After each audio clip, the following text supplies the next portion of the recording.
we opened Kismetic Beer Company back in April of 2022.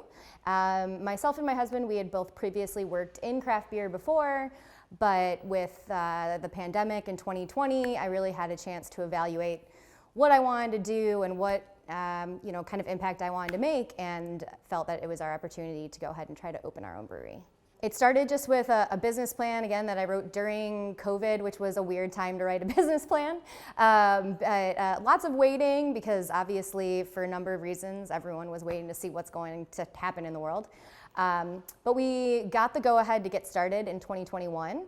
And then we ran into some challenges with zoning, some things with the city. So it was pretty incredible. We spent about 8 months interacting with the neighborhood, having neighbors help us get signatures, going to neighborhood meetings, and that's ultimately, however, how we were able to get the approval to move forward with this space and get started on our construction. And then Ryan and I, with the help of some of our very talented friends, did most, if not all, of this build out ourselves. So it really was a labor of love in here. So this is 201 Studios. It's home to about 30 or so different artists and makers throughout the whole building. We have furniture makers, jewelry makers, folks that do like large scale light installations, and a little bit of everything in between. So that's our neighbors immediately in the building, which is a great community to be a part of. And in our actual neighborhood, it's been amazing, because a lot of the folks that live here have lived here most of their lives, live in the childhood home that they grew up in, a lot of them. So it's been neat to have them come over, meet us, and share stories about the history of this building, where a lot of their parents worked here when it was like a radiator factory. We're really focused here on lager style beers, as well as lower ABV beers. Most of the beers you find here will not be above 7% ABV.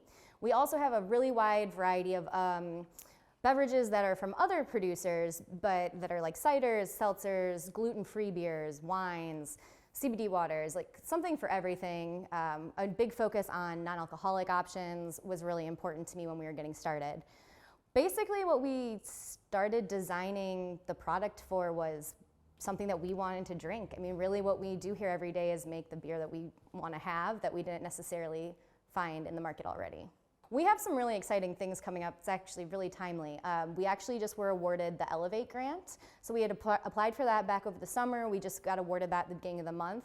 So that's going to allow us to make some very substantial upgrades to the brew house. We'll be able to have bigger tanks, brew more capacity, and offer more beer. That also is going to go hand in hand with us starting to offer some to-go beer options. So we've been working closely with really talented designers, Guide and Anchor, to design these beautiful labels for bottles, and we're gonna have that coming out soon. Hopefully by the end of the year, but it might be more like Q1. We have a biannual open house here, super fun event. We have, you can stop in the tap room, grab a drink, go out. Everyone always wonders what's back behind the door in the back, and that is the entrance to the rest of the studios. Typically, the building is off limits to the public, but twice a year you can come shop small. Taylor will be here with tacos, and just check out the whole space. So that's on December 9th. It'll be from 4 to 9. Family friendly. The tap room is 21 plus, but the rest of the building is family friendly. And you can just kind of walk around, check out the space. RJ, our landlord, is really creative in how he even just renovated the hallways. It's really beautiful. Just come check it out and get some Christmas shopping done. It's been really amazing to see the community that's grown out of this space. That's something I didn't necessarily anticipate, and it's been wild to see folks that were complete strangers when we first opened the doors, that now are people that we routinely love to see, that we see outside of the building. And not just for us, but how folks here have met each other and are now like fast friends has been really cool to see. So that makes me really excited that we are creating a space that feels really good and comfortable and inclusive to everyone, because that was part of it from the beginning.